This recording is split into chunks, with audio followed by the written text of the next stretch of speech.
Good morning everyone. तो आज हमारा डीएचओ का जो हमारा है एक मॉडल पेपर, एक जो एक्सपेक्टेड क्वेश्चन है जो आ सकते हैं उन पे जो है बनाया गया है। पूरा एकदम आपका जो है 2 घंटे का टाइम इसके लिए रहता है। 120 क्वेश्चन आते हैं। पूरा शेड्यूल आपको समझाते हैं हम पहले। 40 क्वेश्चन जो हमारे आने हैं वो जर्नल स्टडीज़ से आने हैं और 80 क्वेश्चन हमारे एग्रीकल्चर से आने हैं। ठीक है, टोटल 120 क्वेश्चन आएंगे। प्रत्येक क्वेश्चन जो है 2.5 नंबर का होता है। सही होगा तो आपको 2.5 नंबर मिलेगा, अगर गलत होता है तो 0.33 मार्क्स कट कर लिए जाएंगे। ठीक है, तो ये हमारा जो है पूरा है। The exam contains multiple choice based questions. Each question carries equal marks. The exam carried 300 marks. Total कितना है? 120 क्वेश्चन कितने मार्क्स का है? 300 मार्क्स का है। ठीक है, for a wrong question 0.33 marks जो है कम कर लिया जाएगा, डिडक्ट कर लिया जाएगा और 2 घंटे का जो है पूरा पेपर ये रहने वाला है। ठीक है, तो स्टार्ट करते हैं हमारा आज का जो है 120 क्वेश्चन। टारगेट देखते हैं। आप लोग सब लोग अपना कमेंट सेक्शन में बताइएगा जिसका जितना जो है सही होता है। ठीक है, जितना क्वेश्चन सही होता है, जितना गलत होता है, उतना आप हमको कमेंट सेक्शन में बताना है आपको। ठीक है, स्टार्ट करते हैं। पास्कल इकाई है। सबसे पहला क्वेश्चन जो है हमारा क्या है? पास्कल इकाई है। पास्कल किसकी इकाई है? पास्कल जो हमारी है वो किसकी इकाई है? दाब की इकाई है। ठीक है, पास्कल हमारी क्या है? दाब की इकाई है।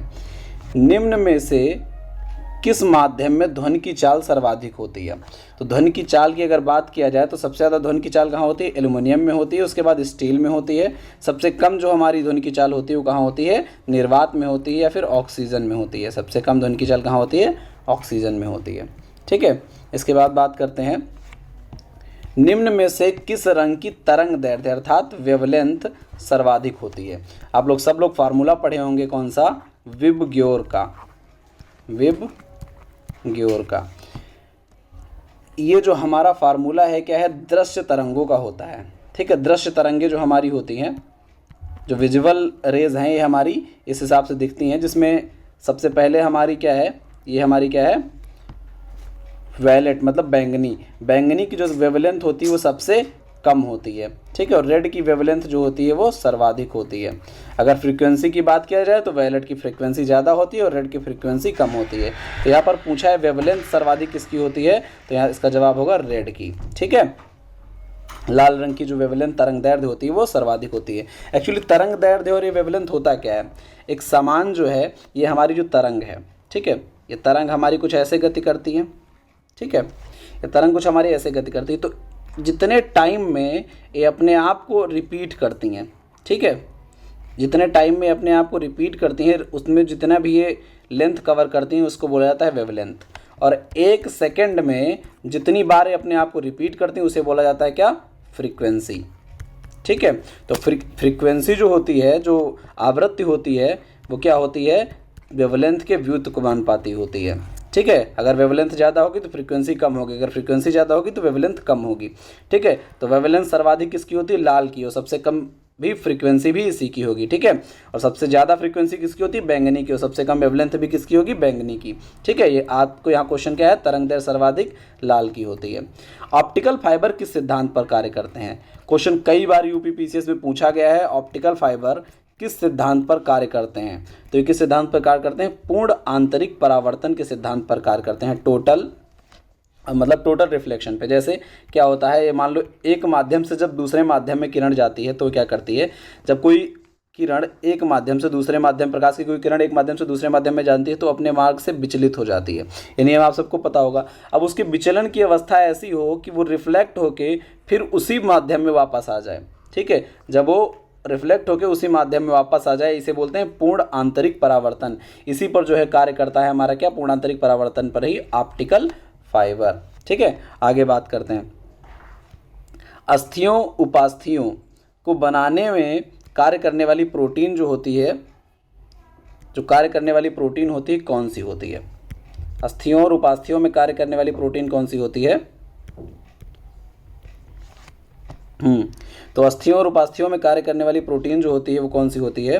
वो होती है केराटिन, फाइब्रिनिन, ग्लूटिन या कोलेजन।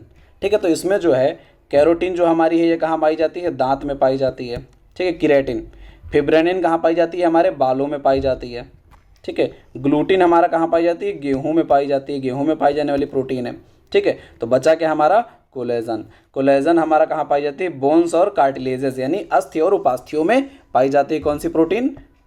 कोलेजन प्रोटीन पाई जाती है। ठीक है, बहुत इंपॉर्टेंट क्वेश्चन है। आगे बात करते हैं, निम्न में से कौन सी ग्रंथि जो है ये क्या है? अंतःस्रावी और बहिर्स्रावी। अंतःस्रावी बोले तो इंडोक्राइन, इंडोक्राइन ग्लैंड, और बहिर्स्रावी मतलब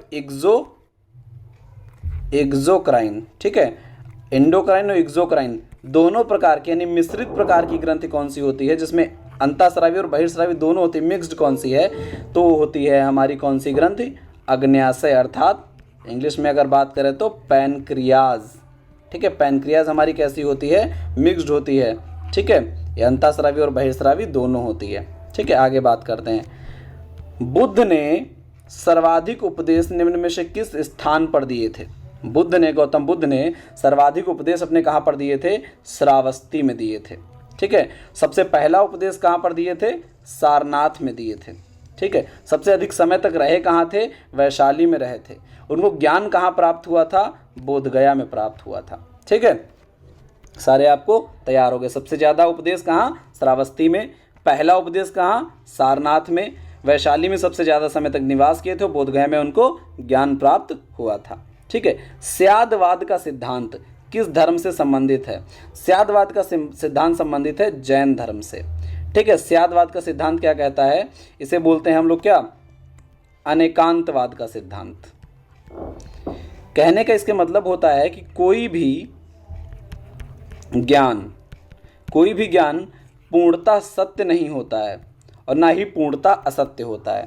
ठीक है, सब क्या होते हैं? आंशिक रूप से सत्य और असत्य होते हैं। ये स्यादवाद का सिद्धांत था। किस धर्म से संबंधित स्यादवाद होता है? जैन धर्म से संबंधित होता है। ठीक है, जैन धर्म से संबंधित है स्यादवाद। ठीक है, इसके बाद बात करते हैं पाल वंश के संस्थापक कौन है? कई बार क्वेश्चन पूछा गया है, पाल वंश के संस्थापक कौन है? आप ध्यान रखिएगा, गोपाल जो है वो पाल वंश के संस्थापक है। पिछली बार जो जूनियर टीए का पेपर था उसमें भी ये क्वेश्चन पूछा गया था।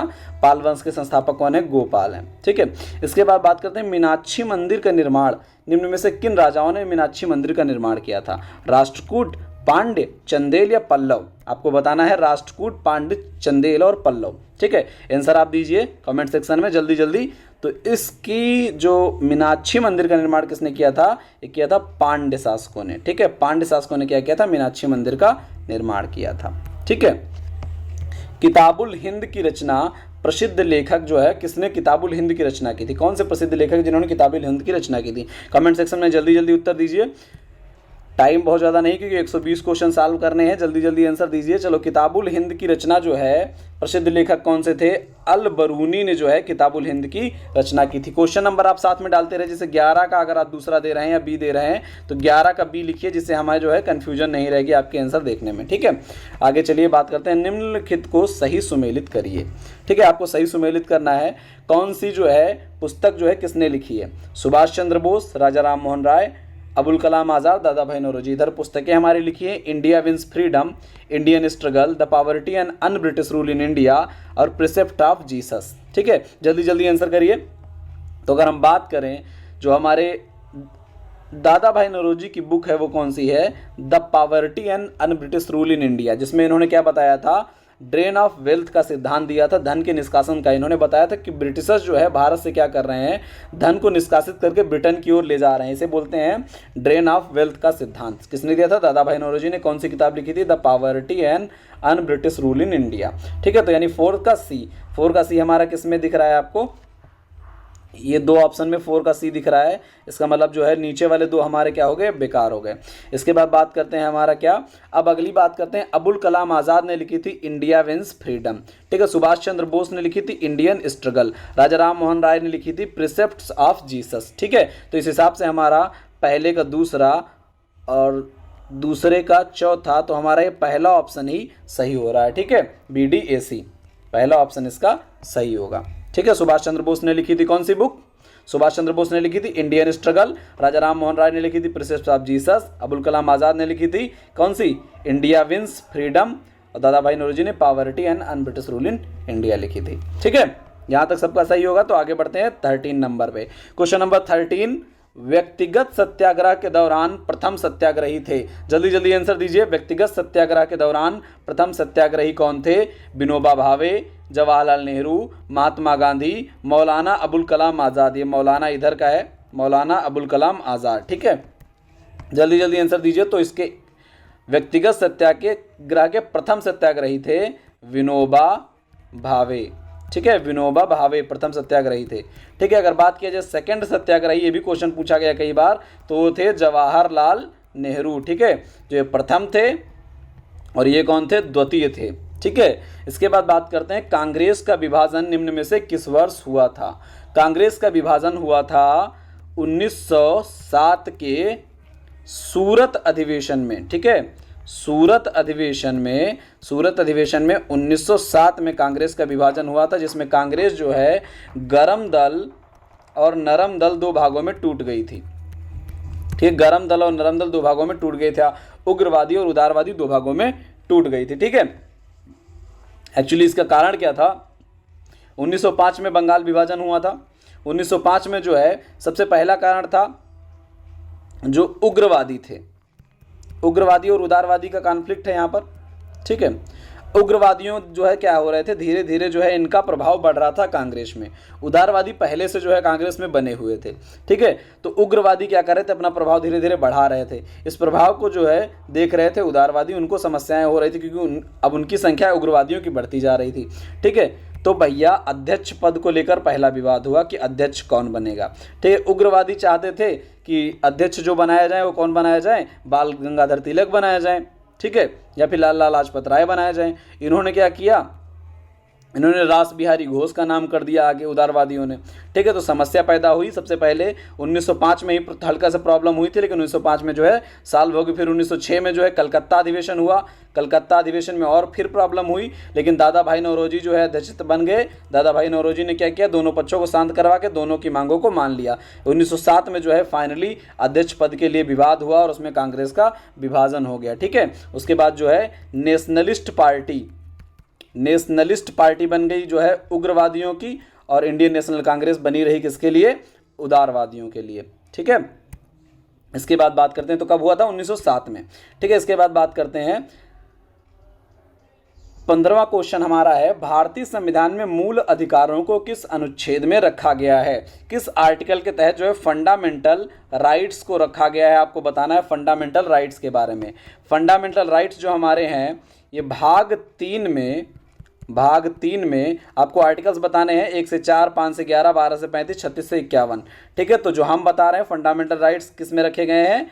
पार्ट 3 में। ठीक है, पार्ट 3 में आर्टिकल कहाँ से कहाँ तक? पार्ट 3 के आर्टिकल कहाँ से कहाँ तक? 12 से 35 तक। ठीक है, टोटल कितने मूल अधिकार हैं हमारे?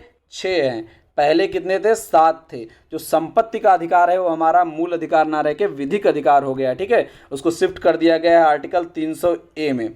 ठीक है, 300A में जो है शिफ्ट कर दिया गया संपत्ति के अधिकार को, उसको विधिक अधिकार बना दिया गया है। तो ऑप्शन 3 हमारा इसका सही होगा। ठीक है, प्रस्तावना में एक बार संशोधन हुआ है, वह कब हुआ है? प्रस्तावना जो हमारा प्रियम्बल है, संविधान का जो प्रियम्बल है, उसमें सिर्फ एक बार क्या हुआ है? संशोधन हुआ है। कब हुआ था? First constitutional amendment 1951, 42th constitutional amendment 1976, 44th constitutional amendment 1998, 73rd constitutional amendment 1992। तो ये हमारा हुआ था पहला संविधान संशोधन जो है प्रस्तावना में कब किया गया था? 42वें संविधान संशोधन 1976 के तहत। ठीक है, 42वें संविधान संशोधन 1976 के तहत जो है प्रस्तावना में पहली बार संशोधन किया गया। और इसमें कौन कौन से शब्द डाल दिए गए? समाजवादी, पंथनिरपेक्ष और अखंडता, ये 3 शब्द जो है इसमें जोड़ दिए गए। ठीक है, 3 शब्द जोड़ दिए गए कब? 42वें संविधान संशोधन 1976 में। ठीक है, प्रस्तावना में एक बार सिर्फ संशोधन अभी तक हुआ है। आगे बात करते हैं बक्सर का युद्ध हमारा। बक्सर का युद्ध कब लड़ा गया था? बक्सर का युद्ध कब लड़ा गया था? बक्सर का युद्ध हमारा 22 अक्टूबर 1764 को लड़ा गया था। जिन्होंने हमारा लेक्चर देखा होगा हमारा जो है जो बंगाल वाला लेक्चर था उसको जिसने देखा उनको सबको याद होगा। 22 अक्टूबर 1764 को जो है क्या हुआ था, बक्सर का युद्ध लड़ा गया था। किसके इसके बीच में? बक्सर का युद्ध लड़ा गया था। मीर कासिम जो बंगाल का नवाब था पहले, साथ में सुजाउद्दीन जो कहाँ का, अवध का नवाब था, साथ में शाह आलम द्वितीय जो कहाँ था, मुगल का नवाब। ठीक है, तो बंगाल का नवाब और अवध का नवाब और मुगल शासक ने, 3 लोगों ने मिलके ब्रिटिश से लड़ाई की थी, जिसमें ब्रिटिश फाइनली जीत जाते हैं बक्सर के युद्ध में। जिसके बाद इलाहाबाद की संधि होती है। ठीक है, तो इसका सही आंसर क्या होगा? 1 अक्टूबर 1764 को। ठीक है, भारतीय संविधान में निर्वाचन को किस भाग में रखा गया है? ठीक है, किस पार्ट में रखा गया, पूछ रहा है निर्वाचन किस पार्ट में रखा गया है। इलेक्शन को हमारे किस पार्ट में रखा गया है? तो इलेक्शन को हमारे रखा गया है पार्ट 15 में। भाग 15 में जो है हमारा इलेक्शन को रखा गया है। निर्वाचन हमारा किस भाग के तहत आता है? 15 के तहत आता है। पार्ट्स में आपको दिक्कत होती है। ठीक है, आपको बता दें पार्ट 4 में हमारा क्या है? डीपीएसपी है। ठीक है, पार्ट 6 में हमारा क्या है? राज्य सरकारें हैं, राज्य सरकार है। ठीक है, पार्ट 17 में हमारा क्या है? पार्ट 17 हमारा जो है भाषाओं से संबंधित है। भाषाएं हैं, 22 भाषाएं जो हमारी हैं पार्ट 17 में है। और पार्ट 15 में हमारा क्या है? निर्वाचन है। ठीक है, जिसका सही आंसर क्या होगा? पार्ट 15। इसके बाद बात करते हैं भारत के राष्ट्रपति को हटाने हेतु महाभियोग किस आर्टिकल के तहत लगाया जाता है? तो भैया आर्टिकल 74, 61, 143, 123 आपके सामने ऑप्शन है, जल्दी जल्दी टिक करिए। 19 का जो हमारा सही आंसर है वो है दूसरा। ठीक है, जो राष्ट्रपति का महाभियोग है वो आर्टिकल 61 के तहत लगाया जाता है। अगर राष्ट्रपति को आपको हटाना है तो आर्टिकल 61 के तहत महाभियोग द्वारा ही उसको हटाया जा सकता है। ठीक है, आर्टिकल 74 हमारा क्या बताता है? मंत्रिपरिषद को, कि राष्ट्रपति की सहायता है तो एक मंत्रिपरिषद होगी और वह राष्ट्रपति मंत्रिपरिषद की सलाह पर ही कार्य करेगा। ठीक है, तो आर्टिकल 74 ये हमारा कहता है। आर्टिकल 143 हमारा कहता है 143 भैया इलू इलू वाला है। तो ये क्या कहता है? ये कहता है कि सुप्रीम कोर्ट से राष्ट्रपति को सलाह लेने की शक्ति है। राष्ट्रपति क्या कहेगा? सुप्रीम कोर्ट से कि भैया 143 है हमारे पास, ठीक है, तो हमको क्या करो, हमको दे दो सलाह। लेकिन भैया ये सलाह देने के लिए सुप्रीम कोर्ट बाध्य नहीं होती, वो मना भी कर सकती कि भैया हम ना देंगे, हम इलू इलू नहीं करते, 143 नहीं करते हैं। ठीक है, इसके बाद बात करते हैं आर्टिकल 123। ये हमारा बताता है ऑर्डिनेंस अर्थात अध्यादेश। अध्यादेश जारी करने की शक्ति राष्ट्रपति को किसके तहत है? 123 के तहत है। वही राज्यपाल की अगर बात करें ये शक्ति अध्यादेश जारी करने की 213 के तहत है। बस हल्का सा पलटना है, इधर अध्यादेश 123 उधर 213। ठीक है, इसके बाद बात करते हैं निम्न में से किस बायोम में पेड़ नहीं होते हैं? भैया कहाँ पेड़ नहीं होंगे? टैगा में नहीं होंगे, कि टुंड्रा में नहीं होंगे, कि चपरल में नहीं होंगे, कि सवाना में नहीं होंगे? तो बबुआ जी टुंड्रा जो हमारा होता है, टुंड्रा में कहीं भी पेड़ नहीं पाए जाएंगे। टुंड्रा भैया क्या होता है? बर्फ से पूरा ढका हुआ क्षेत्र है, कहाँ उसमें पेड़ पाए जाने लगे। ठीक है, तो इसका सही आंसर होगा हमारा क्या? 20 का बी। आगे बात करते हैं 21 पे। भारत का सबसे बड़ा नमक उत्पादक राज्य है। भारत में सबसे बड़ा नमक उत्पादक राज्य कौन सा है? गुजरात जो है हमारा भारत का सबसे बड़ा नमक उत्पादक राज्य है। निम्न में से कौन सी अक्षांशीय रेखा भारत को 2 भागों में बांटती है? जल्दी जल्दी आंसर दीजिए। 22 का जो हमारे है कौन सा आंसर होगा? फटाफट दीजिए। भूमध्य रेखा, कर्क रेखा, मकर रेखा, आर्कटिक वृत्त। देखिए जल्दी जल्दी आंसर आना चाहिए। भूमध्य रेखा, कर्क रेखा, मकर रेखा, आर्कटिक वृत्त। तो सही आंसर इसका कौन सा है? सही आंसर इसका है कर्क रेखा। कर्क रेखा जो है भारत को क्या करती है? 2 भागों में बांटती है। ठीक है, भारत को एकदम बराबर से 2 भागों में बांट देती है, इसे कर्क रेखा निकलती है। ठीक है, यहाँ से। ठीक है, तो भारत को 2 भागों में बांटने वाली रेखा कौन सी है? कर्क रेखा है। ठीक है, इसके बाद बात करते हैं हिमालय के किस भाग में करेवा पाए जाते हैं? करेवा पाए जाते हैं, कहाँ पाए जाते हैं? पहले तो जान लो करेवा होता क्या है। करेवा जो है काली कंकड़ प्लस बर्फ युक्त क्या होती है? मिट्टी होती है। कंकड़ और बर्फ युक्त मिट्टी होती है करेवा, जिसमें क्या पैदा होता है? अच्छे से केसर। और केसर कहाँ पैदा होता है? कश्मीर में। तो हमारा कश्मीर हिमालय में जो है करेवा पाए जाते हैं। और करेवा होता क्या है? एक प्रकार की मिट्टी होती है जिसमें बर्फ मिली होती है, जिसमें गाद मिली होती है, जिसमें कंकड़ पत्थर मिले होते हैं। ठीक है, इसके बाद बात करते हैं 24 नंबर। लोकटक झील किस राज्य में स्थित है? केरल, उत्तराखंड, मणिपुर या राजस्थान? फटाफट आंसर। लोकटक झील किस राज्य में स्थित है? फटाफट आंसर दीजिए। लोकटक झील हमारी जो पाई जाती है कहाँ है? मणिपुर में है। ठीक है, मणिपुर में स्थित है लोकटक झील। भैया लोकटक झील कहाँ है? मणिपुर राज्य में स्थित है। ठीक है, आगे बढ़ते हैं। निम्न में से कौन सा अंडमान निकोबार द्वीप समूह को अलग करता है? कौन सा चैनल जो है अंडमान निकोबार द्वीप समूह को अलग करता है? फटाफट बताइए भैया। 11 degree channel, 10 degree channel, Andaman सागर, मन्नार की खाड़ी, क्या अलग करता है अंडमान निकोबार को? तो अंडमान और निकोबार इन दोनों के बीच में एक चैनल बहता है। पानी चैनल मतलब पानी का जो एक खुला क्षेत्र होता है जो दो स्थानों को अलग करता है, जो दो स्थल भूमियों को अलग करता है, उसे चैनल कहा जाता है। तो अंडमान और निकोबार के बीच में हमारा क्या है? 10 डिग्री चैनल है। ठीक है, 10 डिग्री चैनल हमारा, इसका मतलब हमारा क्या है? सी आंसर इसका सही होगा। निम्न में से किस पर्वत श्रेणी में दोदा बेट्टा चोटी जो है पाई जाती है? किस पर्वत श्रृंखला की सबसे ऊंची चोटी कौन सी है? दोदा बेट्टा है। अगर देखा जाए तो दक्षिण भारत की दूसरी सबसे ऊंची चोटी है ये। दक्षिण भारत की दूसरी सबसे ऊंची चोटी है। कहाँ पाई जाती है दोदा बेट्टा? कहाँ है? नीलगिरी हिल्स पर।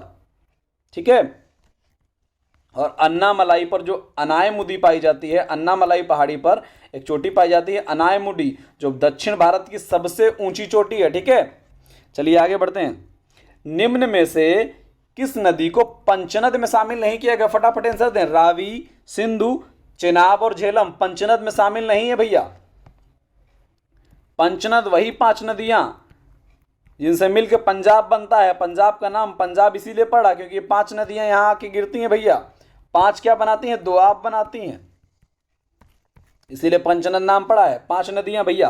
5 नदियों का संगम कौन कौन सा है? बताइए। रावी, सिंधु, झेलम, चिनाब। इसका सही आंसर हमारा जो है बी है, मतलब सिंधु। सिंधु हमारा क्या है? पंचनद का हिस्सा नहीं है। एक्चुअली ऐसा होता है, सिंधु नदी हमारी बहते हुए आती है और ये सारी पंचनद जो है सिंधु में मिलती है। सबसे ऊपर क्या? झेलम, फिर उसके बाद क्या? चिनाब, फिर हमारी क्या? रावी, उसके बाद क्या? व्यास। यहाँ पर जो है हमारा क्या? व्यास, और ये हमारी क्या? सतलज। ठीक है, ऐसे जो है 5 नदियां कौन कौन सी? झेलम, चिनाब, रावी, व्यास और सतलज। ये 5 नदियां जो है कहाँ आके मिलती हैं? सिंधु में जाके मिल जाती हैं। तो सिंधु जो है पंचनद का हिस्सा नहीं है, छठी नदी है। ठीक है, इसके बाद निम्न में से कौन सी नदी भ्रंश घाटी से होकर बहती है भैया? कौन सी नदी? सोन, नर्मदा, यमुना, लोनी। बताइए फटाफट, कौन सी नदी भ्रंश घाटी में बहती? भ्रंश घाटी किसे कहते हैं? 2 पर्वतों के बीच से भैया घाटी से होकर बह रही एकदम नदी होगी, भ्रंश घाटी से होकर बह रही होगी, क्या कहेंगे उसे? नर्मदा नदी। नर्मदा नदी हमारी, नर्मदा और ताप्ती, नर्मदा और ताप्ती 2 नदियां हमारी कहाँ से बहती हैं? भ्रंश घाटी से होकर बहती हैं। ठीक है, नर्मदा और ताप्ती याद रखिएगा, भ्रंश घाटी से बहने वाली 2 नदियां। ठीक है, दाचिंगम राष्ट्रीय उद्यान कहाँ पर है भैया? National park. Dachigam national park कहाँ पर है भैया? दाचिगम नेशनल पार्क कहाँ पर है? फटाफट बताओ। जम्मू कश्मीर, हिमाचल प्रदेश, उत्तराखंड, पंजाब? आंसर दीजिए। जम्मू कश्मीर में जो हमारा है दाचिगम नेशनल पार्क है। ठीक है, इसके बाद बात करते हैं समताप मंडल मतलब क्या? समताप मंडल मतलब स्ट्रेटोस्फीयर। ठीक है, कि ओजोन गैस परत की मोटाई किस इकाई के द्वारा नापी जाती है? मतलब हम क्या मापते हैं? ओजोन गैस की परत जो है इसकी मोटाई क्या है, किसके द्वारा मापते हैं हम लोग इसको? डॉप्सन यूनिट के द्वारा मापते हैं। किसके द्वारा? डॉप्सन यूनिट के द्वारा मापते हैं इसको। ठीक है, डॉप्सन यूनिट द्वारा मापा जाता है क्या? ओजोन परत की मोटाई। चलिए आगे बढ़ते हैं। विश्व की सबसे ज्यादा पाई जाने वाली ग्रीन हाउस गैस कौन सी है?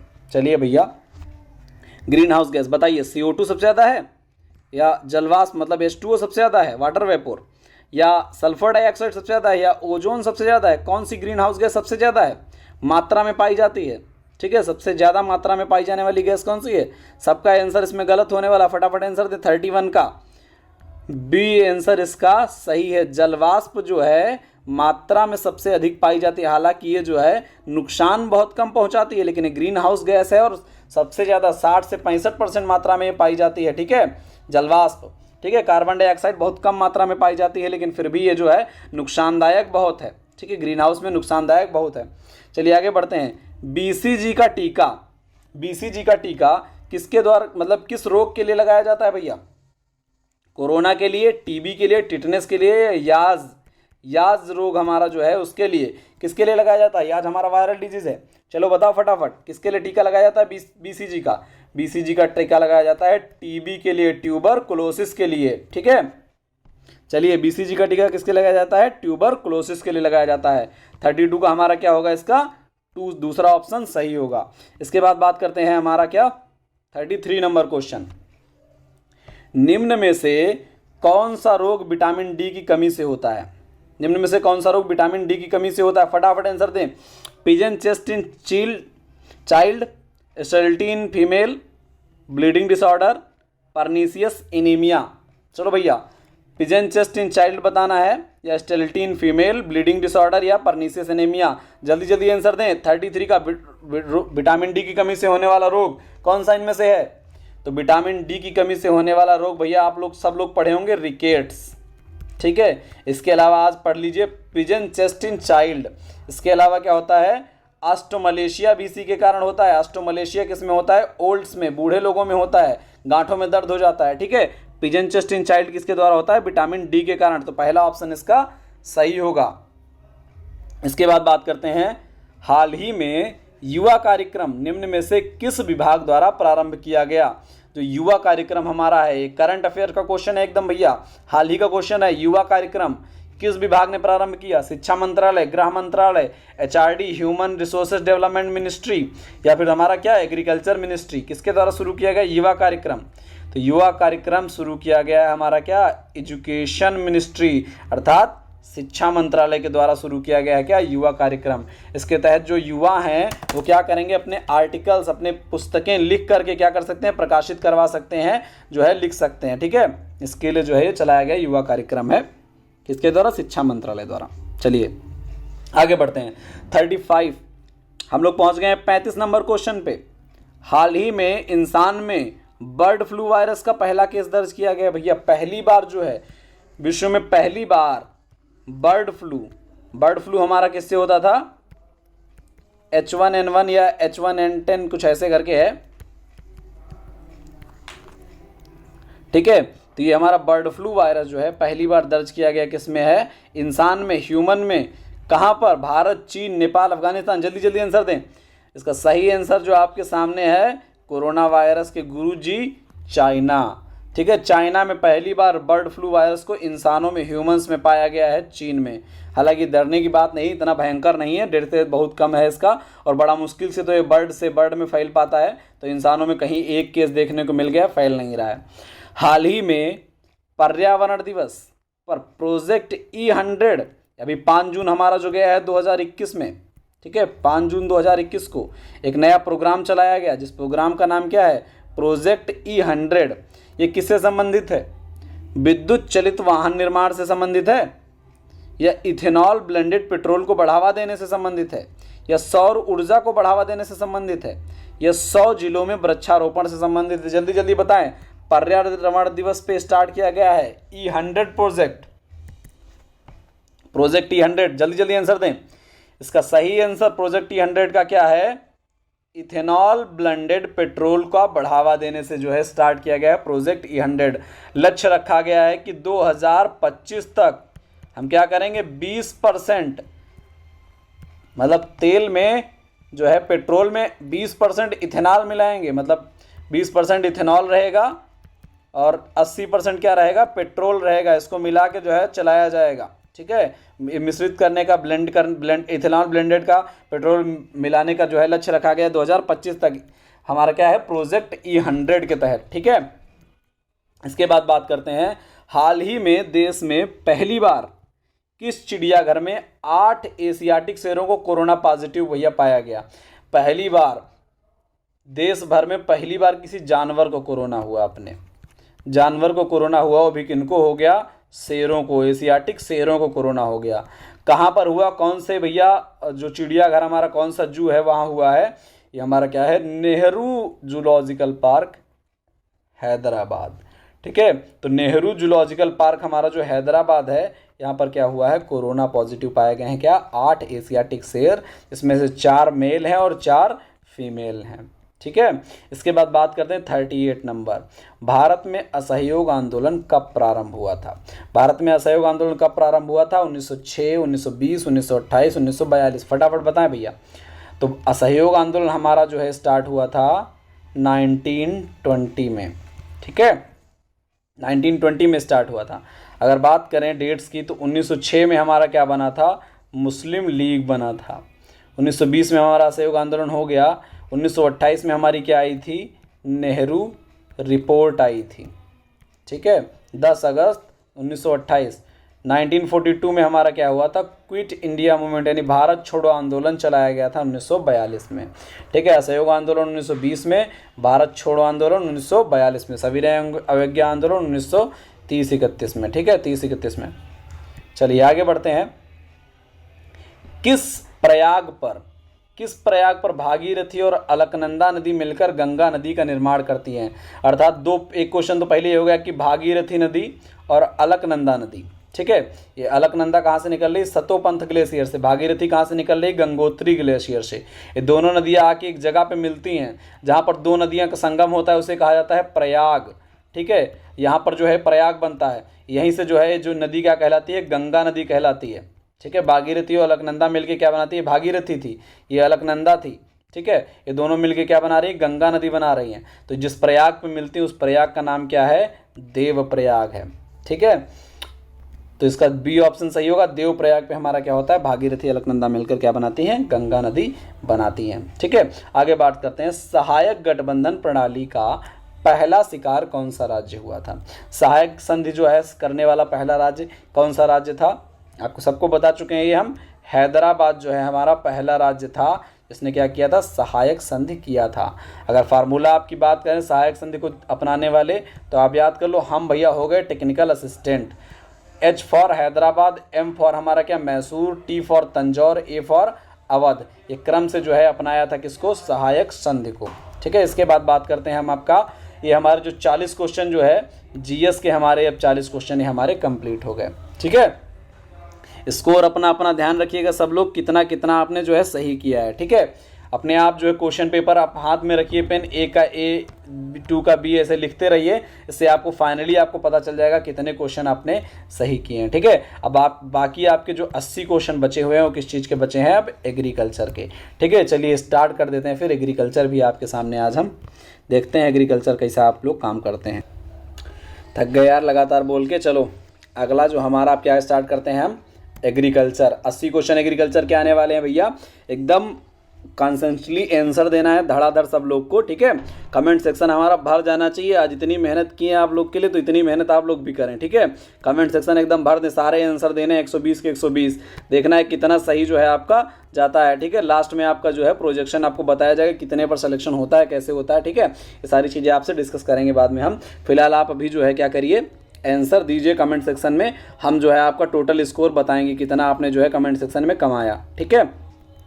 हम इंडिविजुअली सबका जो है आंसर अनाउंस करेंगे, सबका जो है क्या करेंगे, रिजल्ट जो है आपको बताएंगे कितना आपने जो है, कितना आप गेट कर रहे हो, कितना आपको अभी और गेन करने की ज़रूरत है, ठीक है। स्टार्ट करते हैं। एग्रीकल्चर हमारा, भारत की औसत फसल गहनता कितनी है, ठीक है। अगर बात करें क्रॉपिंग इंटेंसिटी की बात कर रहा है ये, क्रॉपिंग इंटेंसिटी जो हमारी है भारत की कितनी है, तो जो हमारी हाल में क्रॉपिंग इंटेंसिटी है वो कितनी है? 142 है। अगर बात किया जाए क्रॉपिंग इंटेंसिटी होता क्या है, तो हमारा होता है gross cropped area, gross cropped area upon net sown area, ठीक है। Gross cropped area upon net sown area जो हमारा होता है इंटू 100 अगर हम कर दें तो हमारा आ जाता है क्या? फसल गहनता। तो इस समय जो हमारा ग्रास क्रॉप्ड एरिया है वो हमारा कितना है? लगभग 200 है, ठीक है। और नेट सोन एरिया हमारा समथिंग कितना था, सॉरी 196 पॉइंट कुछ ये है 5, और ये शायद है 155 तो वही से निकल आता है हमारा, ठीक है। 142 हमारा एग्जैक्ट हमको याद नहीं आ रहा डेटा। चलो ठीक है आगे बढ़ते हैं फिर बताते हैं। संसार में किस फसल का उत्पादन क्षेत्रफल सर्वाधिक है? विश्व भर की बात पूछ रहा है। विश्व में सबसे ज़्यादा कौन सा जो है उत्पादन होता है, किस फसल का उत्पादन होता है? तो विश्व भर में जो हमारी सबसे ज़्यादा फसल उत्पादित होती है वो क्या है? गेहूँ है, ठीक है। अगर भारत की बात पूछता तो भारत में सबसे ज़्यादा धान पैदा होता है। देखो वर्ल्ड की अगर बात पूछ रहा है तो वर्ल्ड में व्हीट है, ठीक है। अगर इंडिया की बात पूछ रहा है तो इंडिया में राइस है। अगर यूपी की बात पूछ रहा है तो यूपी में भी क्या है, व्हीट है। ठीक है, यूपी में सबसे ज़्यादा व्हीट पैदा होता है, वर्ल्ड में सबसे ज़्यादा व्हीट पैदा होता है, जबकि इंडिया में क्या पैदा होता है, चावल पैदा होता है। ठीक है, ये आईएएस में 1989 में ये क्वेश्चन पूछा गया था। ठीक है, बहुत सारे क्वेश्चन से रिपीटेड है, मतलब पिछले क्वेश्चन से लिए गए हैं, लेकिन हम सब में डेट्स जो है नहीं लिखे हैं, कुछ क्वेश्चन में हमने डेट डाल दी है। ठीक है, ज़्यादातर क्वेश्चन वही हैं जो कहीं ना कहीं किसी पेपर में आए हुए हैं। मक्का की पत्तियों के शीर्ष का सफ़ेद होना सूचक है। अगर मक्के की जो पत्तियां होती हैं वो क्या हो जाएं, अगर सफ़ेद होने लगें, ठीक है, शीर्ष जो इनका है वो सफ़ेद होने लगे, तो इससे क्या होता है, इसी से हम समझ जाते हैं कि लग गया है खैरा रोग। खैरा रोग लग जाता है क्या, मक्के में, हमारा मक्के में लग जाता है व्हाइट बर्ड। और व्हाइट बर्ड मतलब इसका मतलब होता है व्हाइट बर्ड, और लगता किसकी कमी से है, जिससे हमारा लगता है खैरा, मतलब जिंक की कमी से। तो जिंक की कमी से मक्के में क्या लगता है, व्हाइट बर्ड। ठीक है, मतलब मक्के की पत्ती की जो सफ़ेद होती है, मतलब पत्ती की जो सिरा होता है वो क्या हो जाता है, सफ़ेद हो जाता है जिंक की कमी से। ठीक है, तो इसका आंसर क्या होगा, सही दूसरा। चलिए जल्दी जल्दी प्रोजेक्ट करिए। सोयाबीन में तेल की कितनी प्रतिशत मात्रा पाई जाती है। सोयाबीन में तेल की कितनी, MPPCS 1988। ठीक है, 18 से 20, 20 से 22, 22 से 24 या 24 से 26। जल्दी जल्दी आंसर दीजिए भैया फटाफट, पहला, दूसरा, तीसरा या चौथा, जल्दी से। इसका सही आंसर जो हमारा क्या है, दूसरा। 20 से 22% जो है सोयाबीन में तेल की प्रतिशत मात्रा पाई जाती है। ठीक है, इसके बाद बात करते हैं सर्वाधिक प्रोटीन विटामिन ए, सर्वाधिक विटामिन ए पाया जाता है। सर्वाधिक विटामिन कहाँ पाया जाता है, पके हुए आम में, गाजर की जड़ों में, पके पपीते में या पके टमाटर में। UPPCS मेंस में 2003 में पूछा गया है। आपको बता दें, मेंस पहले जो UPPCS का होता था वो ऑब्जेक्टिव होता था, तो UPPCS मेंस में 2003 में पूछा गया है सर्वाधिक विटामिन ए किस में पाया जाता है भैया, फटाफट बताएं। एक, पहला पके आम में, दूसरा गाजर में, तीसरा पपीते में या टमाटर में, फटाफट बताएं। वैसे तो विटामिन ए सभी फसलों में पाया जाता है, सभी फलों में पाया जाता है, लेकिन सबसे ज़्यादा जो विटामिन ए पाया जाता है वो किस में पाया जाता है, पके आम में पाया जाता है। ठीक है, रोज सेंटेड किसकी प्रजाति है भैया, फटाफट बताएं। गुलाब, आम, लीची, अमरूद, फटाफट बताएं। रोज सेंटेड वैरायटी किसकी है, बहुत इंपॉर्टेंट क्वेश्चन। रोज सेंटेड वैरायटी किसकी वैरायटी भैया, गुलाब, आम, लीची, अमरूद। इसका जो आंसर होगा हमारा क्या है, लीची, यानी रोज सेंटेड जो किसकी वैरायटी है, लीची की वैरायटी है। आगे बात करते हैं, सेब में, फल में लाल रंग का कारण क्या होता है। सेब में लाल रंग किस कारण से होता है, एंथोसाइनिन, लाइकोपिन, कैरोटीन या ज़ैंथोफिल। तो सबसे भैया जरूरी सवाल है, ये तो बहुत आसान है। ज़ैंथोफिल जो इसमें होता है सेब में लाल रंग, ये होता है एंथोसाइनिन के कारण। एंथोसाइनिन के कारण क्या होता है, सेब का रंग होता है लाल। लाइकोपिन के कारण टमाटर का लाल होता है भैया। कैरोटीन के कारण गाजर का रंग जो है क्या होता है, जैसा गाजर है नारंगी। ठीक है, इसके अलावा ज़ैंथोफिल जो हमारा है ये कई जगह पर जो है पीले रंग को प्रदर्शित करता है कई सारे फलों में। ठीक है, इसके बाद सर्वाधिक कार्बोहाइड्रेट किस खाद्यान्न से प्राप्त होता है। भैया पूछ रहा है कार्बोहाइड्रेट मतलब क्या, शुगर। सबसे ज़्यादा कार्बोहाइड्रेट किस खाद्यान्न से पैदा होता है भैया, कार्बोहाइड्रेट मतलब स्टार्च की बात कर रहा है। स्टार्च कौन से खाद्यान्न फसल से, गेहूं, चावल, मक्का, ज्वार। इसका सही आंसर होगा हमारा क्या है, फटाफट दें आंसर में। इसका सही आंसर है तीसरा, यानी मक्का हमारा जो है सबसे ज़्यादा क्या करता है, सबसे ज़्यादा उसमें कार्बोहाइड्रेट पाया जाता है। ये आईएएस में पूछा गया भैया 2001 में ये। ठीक है, भारत में सबसे अधिक उपजाऊ मृदा काली, लाल, जलोढ़ या चूनेदार। फटाफट आंसर दें भैया, काली, लाल, जलोढ़ या चूनेदार, ABCD फटाफट।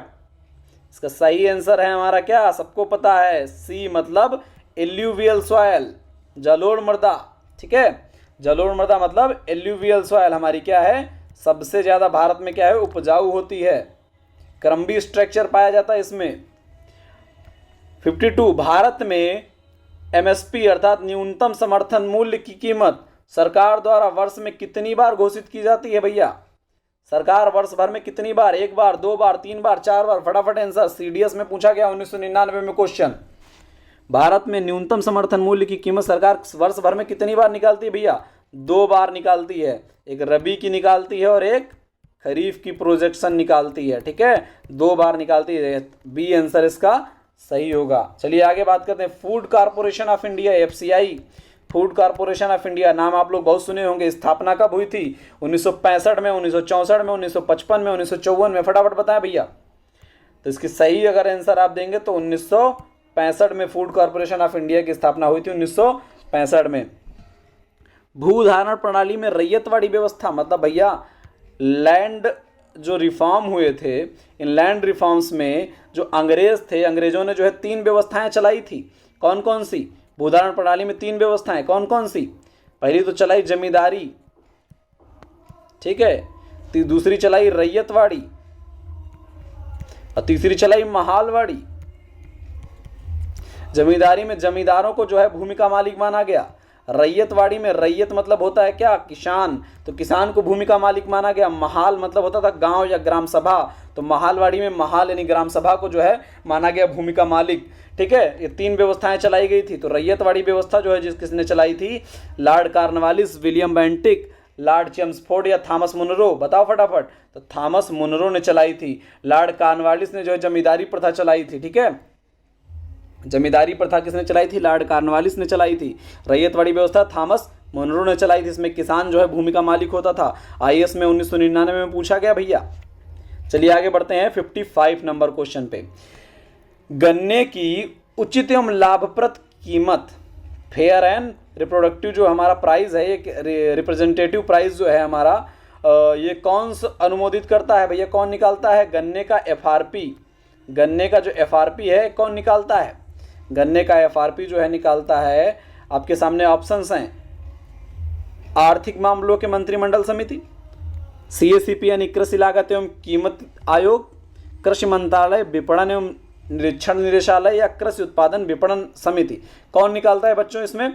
तो सीएसीपी हमारा जो है ये निकालता है क्या? MSP, minimum support price. ठीक है, जो सेकंड ऑप्शन है। जबकि एफआरपी जो है गन्ने का, सिर्फ गन्ने का ही एफआरपी निकलता है, उसको कौन निकालता है? ये निकालता है आर्थिक मामलों के मंत्रिमंडल समिति जो निकालती है। ठीक है, इकोनॉमिक रिलेटेड जो हमारे मिनिस्ट्रियल कमेटी बनती हैं, मंत्रिमंडल समितियां बनती हैं, कमेटी बनती हैं, वो निकालती हैं क्या? एफआरपी जो है गन्ने का। ठीक है, सिर्फ गन्ने की एफआरपी निकलती है। आईएएस 2015 का क्वेश्चन है ये। भारत के संपूर्ण दूध उत्पादन में सर्वाधिक योगदान किस संवर्ग के पशुओं का है? किससे जो है हम सबसे ज्यादा दुग्ध का उत्पादन ले रहे हैं? गाय से या भैंस से या भेड़ से या बकरी से? फटाफट आंसर दें भैया।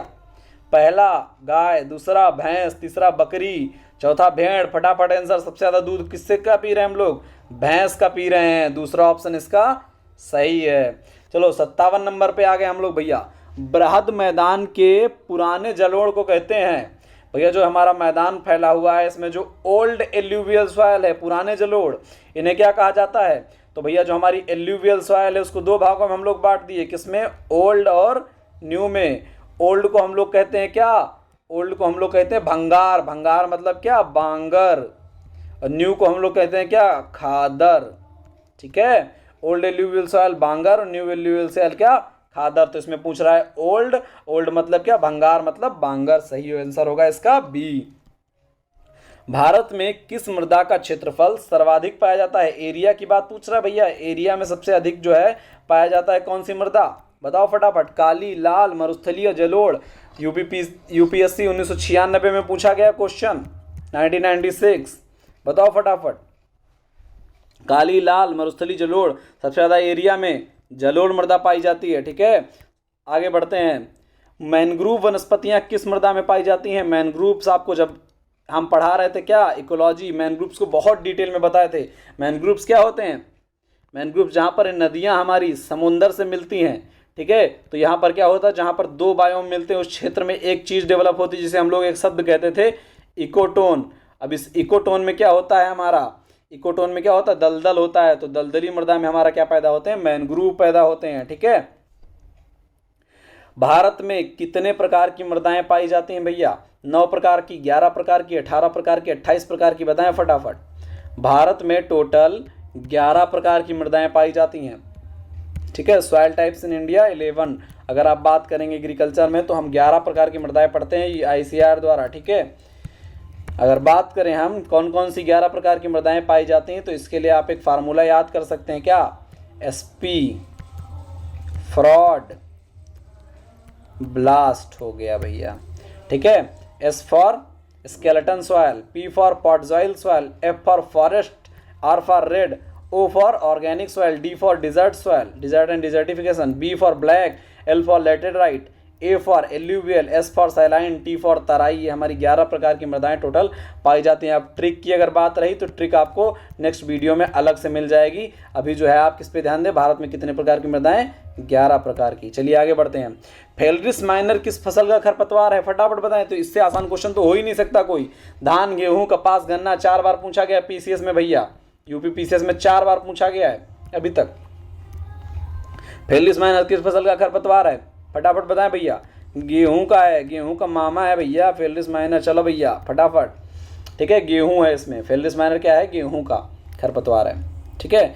इसके बाद बात करते हैं टिक्का रोग। हमारा टिक्का रोग किस उसमें लगता है, किस फसल से संबंधित है, मूंगफली, कपास, तंबाकू, सोयाबीन, फटाफट बताएं। Tikka disease of groundnut, हम लोग पढ़ते हैं ग्राउंड नट, अर्थात मूंगफली में लगता है टिक्का, ठीक है। फटाफट याद कर लें, टिक्का रोग किस में लगता है, मूंगफली में लगता है।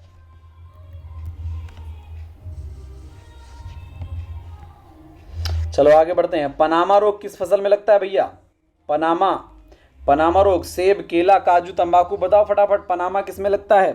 तो पनामा हमारा किस में लगता है, पहला, दूसरा, तीसरा, चौथा, फटाफट। सेब, केला, काजू, तंबाकू, फटाफट। केला में लगता है भैया, बनाना में पनामा, ठीक है। किसके द्वारा लगता है, फ्यूजेरियम ऑक्सीस्पोरियम क्यूबेंसिस, ठीक है। फ्यूजेरियम ऑक्सीस्पोरियम क्यूबेंसिस के द्वारा लगता है, ठीक है, पनामा रोग। फंजाई है। आलू की अगेती अंगमारी अर्थात अर्ली ब्लाइट किस कवक की भैया कारण लगता है, फंजाई कौन सी फंजाई अर्ली ब्लाइट में काम करती है। तो फंजाई जो हमारी अर्ली ब्लाइट में काम करती है वो कौन सी है, अल्टरनेरिया सोलेनाई। अल्टरनेरिया सोलेनाई के कारण होता है अर्ली ब्लाइट, और फाइटोप्थेरा इन्फेस्टांस के द्वारा होता है लेट ब्लाइट। फ्यूजेरियम ऑक्सीस्पोरियम हमारा उकठा के लिए जिम्मेदार होता है, अलग अलग फसल में इसकी अलग अलग पैथोजेनिक वेराइटी है। कोलेटोट्रैकम फैलकैटम हमारा क्या है, red rust in sugarcane के लिए जिम्मेदार होता है। लाल सड़न रोग जो हमारा गन्ने में लग जाता है, ठीक है। ये सारे क्या है, कवक से होने वाले रोग हैं।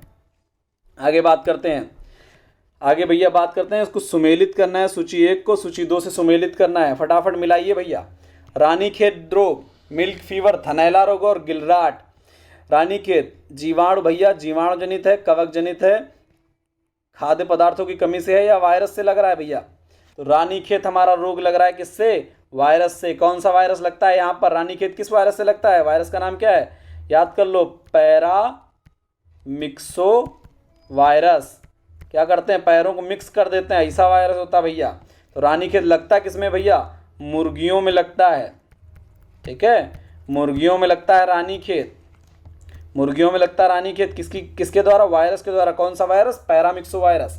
तो पहले का हमारा क्या है, चौथा है, एक ही ऑप्शन में मिला, मतलब पहला ऑप्शन हमारा सीधे सही हो गया, ठीक है। मिल्क फीवर हमारा, मतलब मिल्क फीवर हमारा किससे हो जाएगा फिर, बी का थर्ड, अर्थात खाद्य पदार्थों की कमी से, कैल्शियम की कमी से होता है वैसे, ठीक है। थनैला रोग, थनैला रोग हमारा सी का पहला, मतलब जीवाणु जनित होता है, बैक्टीरिया से लगता है। गिलराट हमारा क्या है, गिलराट हमारा क्या है, कवक जनित रोग है, ठीक है, फंजाई से लगता है।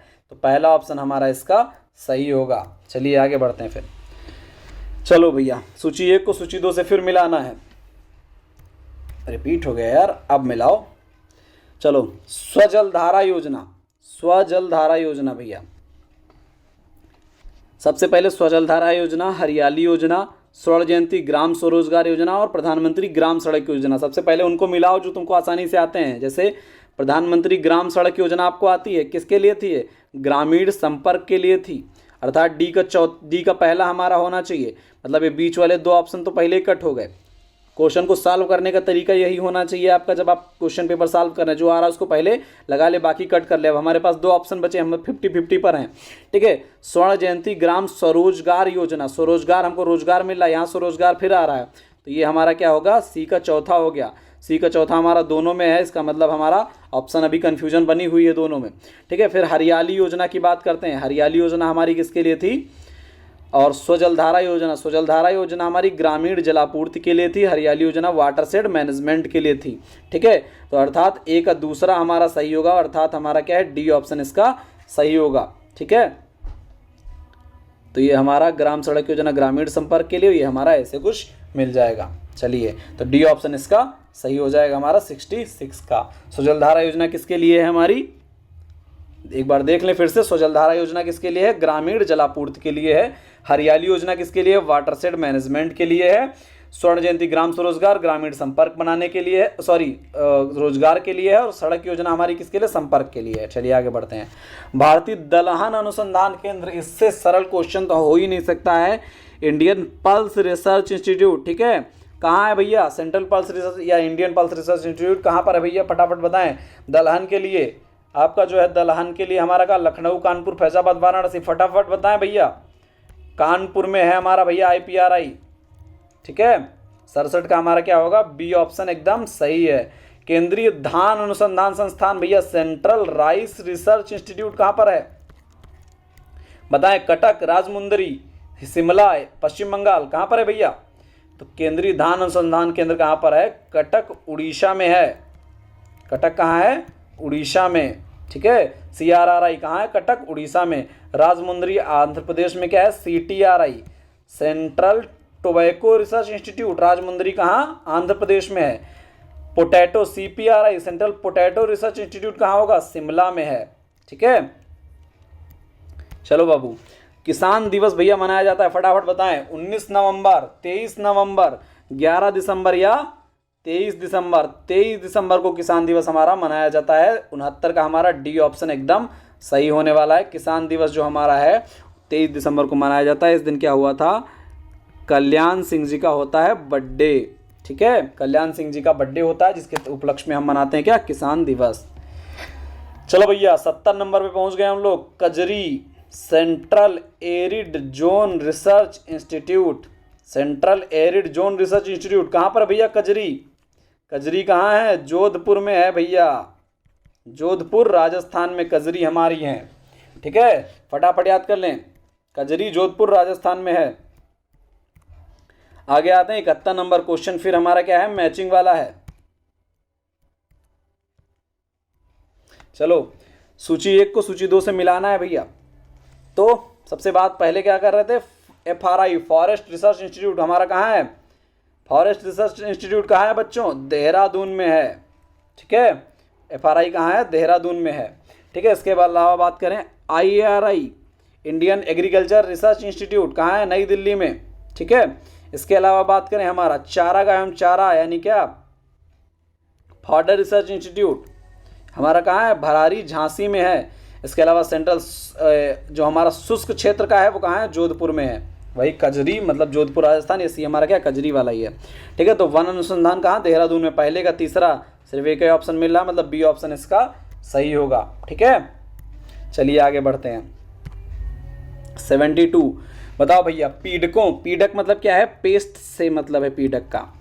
पेस्ट के प्रतिरोध के अतिरिक्त वे कौन सी संभावनाएं हैं जिनके लिए आनुवांशिक रूप से रूपांतरित यानी जेनेटिकल मॉडिफाइड जो है प्लांट बना रहे हैं, जेनेटिक मॉडिफाइड प्लांट बना रहे हैं। ये क्यों बना रहे हैं, IAS 2012 का क्वेश्चन है। GM प्लांट्स जो हम लोग बना रहे हैं जेनेटिकल मॉडिफाइड, जैसे हमारा क्या BT कॉटन आ रहा है, ठीक है, BT टोबैको आ रहा है, BT वाले जितने BT ब्रिंजल आ रहा है, तो ये सब क्यों बना रहे हैं हम लोग जेनेटिक मॉडिफाइड प्लांट।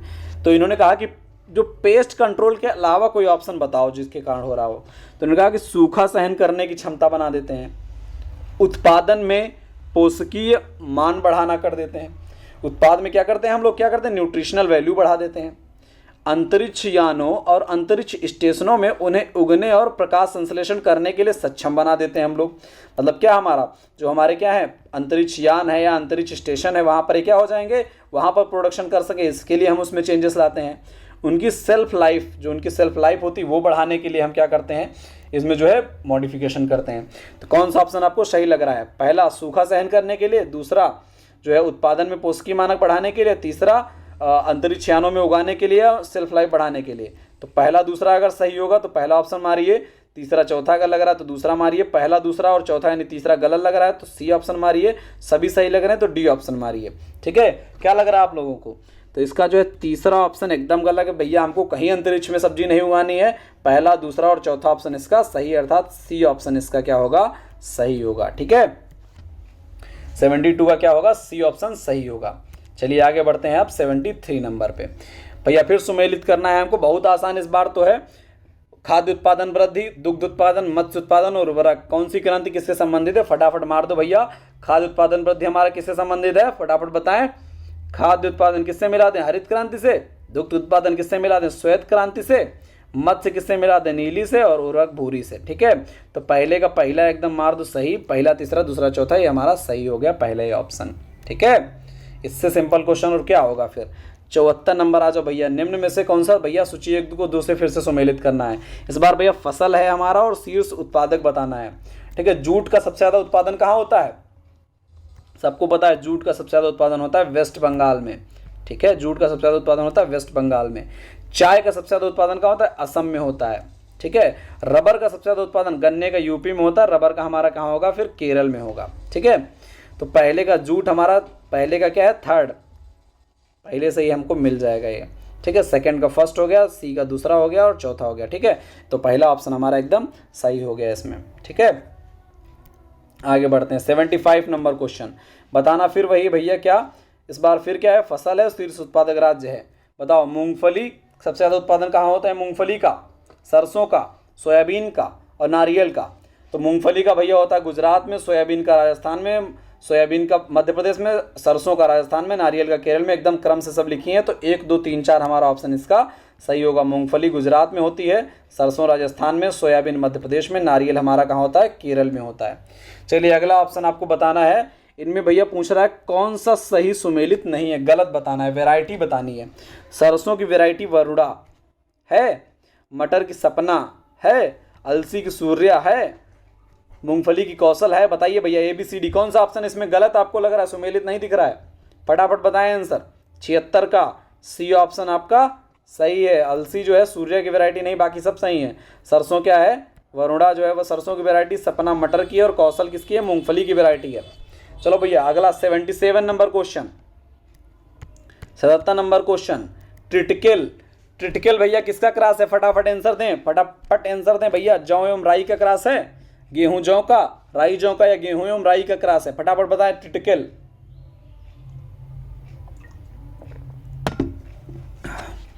ट्रिटिकल जो हमारा है भैया गेहूं और राई का क्रॉस है। ठीक है, इसके बाद बात करते हैं FIM की।